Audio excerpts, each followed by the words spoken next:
ربي جديدة دائما جرا دعائي كتني نفعنا تا مغنو بقاير إن شاء الله أسيبه داندي كيسو جبتو كنا أديمه يربي جديد كونكولاتا كبته غرا بكني جرو سنتي ديمه وانجو إن شاء الله برون كبا akkasumas immoo abdooliin ta'eet immoo akka inni yaadamee fayyisutti waan sibira dhaabbatamuu qabuun sibiraan dhaabbadha. Du'aa keessanii na bira dhaabbadhaanis niin jedha galatooma walfarra. Assalaamu alaikum warahmatullahi wabarakatuh. Kabajamtootaaf hordoftoota kiyyaa nagaan kee inni kabajaa fi jaalalaa bakka jirtan maratti sinaan qabu. Inshallah egaa amma guyyaa har'aa immoo karaa deemuu eegaluufin jedha yoo Rabbi na gargaaree jedhee. Akkuma beektanii akkuma argitanii jirtanuu obboleessi keenya abdiin guyyoota muraasa dura mageen barbaada hordoftoonni kaameraa dhokadhu naan jedhanii kaameraa dhokadheen bakka inni jiru bara akka diinni nan hordofne akka jarri nan agarretti jedhee osoo deemuu abdiin balaa hamtuudhaaf saaxilame. Sababa kanaatiin osoo ana barbaacha deemaa jiru konkolaataadhaan rukutamee miidhaa cimaan isa dhaqqabee baay'ee tokko miidhame akka namoonni naa himanittis akkan dhagahettis akkan immoo bilbilaanis isa faana dubbadhetti miidhamni isaa baay'ee waan ulfaataadha. Qaamni isaa kun baay'ee ciccitee dhumee bakka hedduutti hodhamee viidiyoo irratti illee argitaniirtu poolisiiniif baateen ture irraa dubbadheera waa isaarraa jechuudha. Akkasumas innis immoo viidiyoo tokko kan isinii kaa'ee ture irratti fuulli isaa gama akka ta'e akka madaa'ee jiru qaamni isaa harki isaa fuulli isaa bakki marri akkaataatti madaa'ee jiru. Miilli isaallee hedduudha kan miidhame naan jedhaa jiranii. Dhagaan kan akkasiiti. Inshallah akkasuma gaa miidhama isaa kanas immoo Rabbiin akka dafeessa wal'aanu du'aa jettaniin bira dhaabbadhaan isiniin jedha. Yoo Rabbi jedhee ni fayya. Akka jarraa ta'ee miidhama laaftuun miidhamne jalqabuma irratti gaa akkuma argaa jirtanidha. Dhugaa dubbachuu fi viidiyoo isaa namoonni gaafa keessaan natti ergan jedhanu andugaan seene kana hunda miidhamee akkasitti hodhamatin seene viidiyoo isaa gama feesbuukaatiin illee baaseen ture istoorii illee godheen ture baay'ee waan nama rifachiisudha. Gaa mokkoramuun numa jirani beektu namni kamiyyuu osoo mokkoramin jiraateen darbu biyya lafaa kana gubbaarra. Kanaan akkuma nuti kaleessa waa hedduu baannee dabarsinee waa hedduu taanee dabarsine sanatti inni sarraa dhingadduma dhufee kan nutti dabalamee ijoollee kana biraan dhaabbadha isinan gargaara jedhee kan dhufe haa ta'uti immoo garuu yeroo gabaabduu keessatti mudannoo akkasii mudate miidhaa guddaa miidhamee baay'ee waan nama dhukkubsudha. Haa ta'uti akka Rabbiin madaa isaa fayyisee nagaatti isa deebisee jireenya isaatti akka Rabbi isa deebisu akkuma duraaniitti du'aa nuuf godhaa isiniin jenna. Amma gaa inshallah yoo Rabbi na gargaaree jedhanii asirraa ka'ee adeemuu jalqabuufanii inshallah yoo Rabbi jedhee konkolaataa qabadhee asii ka'ee karaa kanatti viidiyoo tokkollee waraabu maaliif bakka hin jirullee hin beeksisu. Akkasumas naannoo hin jiru kana keessa bakka namni hubatu bakka namni waa arguu danda'u waa argee nama hordofuu danda'u dhaabbadhee waa tokkollee waraabu. Haga na danda'ametti kunoo jidaaruma jala taa'etan akka namni hin beeknetti viidiyoo waraabee simbiraan gaha akkuma gaaleeta leengaddaatti jechuudha. Ammas immoo asii ka'ee ilaa viidiyoo kana asitti waraabee yoon asii ka'ee kana booda viidiyoo waraabu jechuudha. Hagan abdoo bira ga'u hagan deemee abdoo bira ga'utti viidiyoo waraabu argitaniirtu jechuudha. Feesbuuka isaallee mooshin godheen ture. Gama feesbuukaatiin maqaan isaa Abdii jedha. Gama yuutuubaatiin immoo Abdiidha. Maqaan tokkuma jechuudha. Kanaaf ammoo yoo Rabbi jedhee yoo Rabbi na gargaaree jedhee inshallah akka nichi gaba abdiin qaba du'aa keessanis akkana bira dhaabbattan nana mana inshallah yoo rabbi jedhee bishaan xiqqoo harkatti qabadheen deema bishaan quraanaa waa xiqqoollee waan itti fayyadamu harkatti qabadhee tan deema jechuudha. Kun akkuma argaa jirtan kun walumaa galatti waan itti fayyadamuu fi uffatan isa biratti jijjiirradhudha jechuudha. Kanan fudhadhee deemaa jira.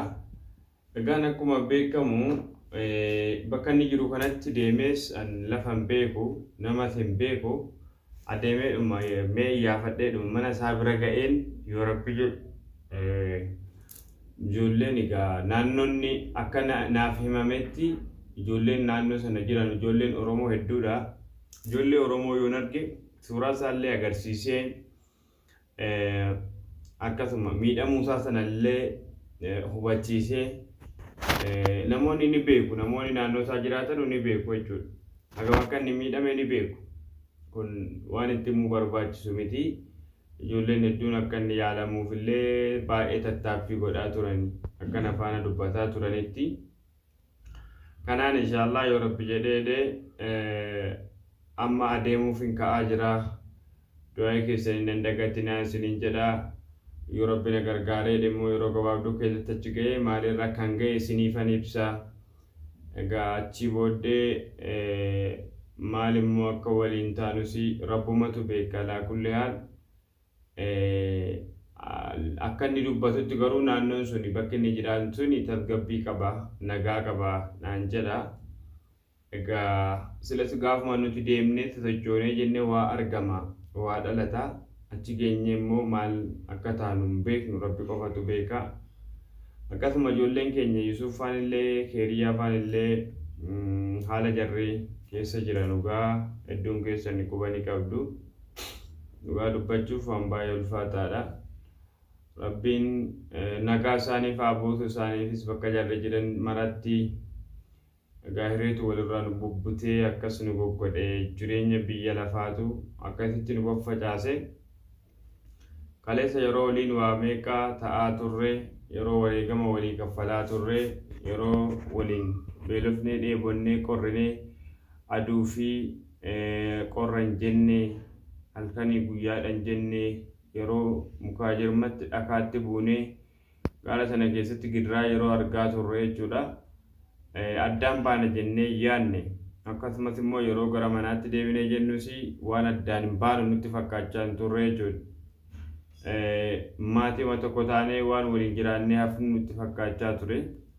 Garuu immoo ergan jararraa hojiin barbaada jedhee jararraa adda ba'es gara kanatti ergan dhufes immoo tasgabbii hin arganne.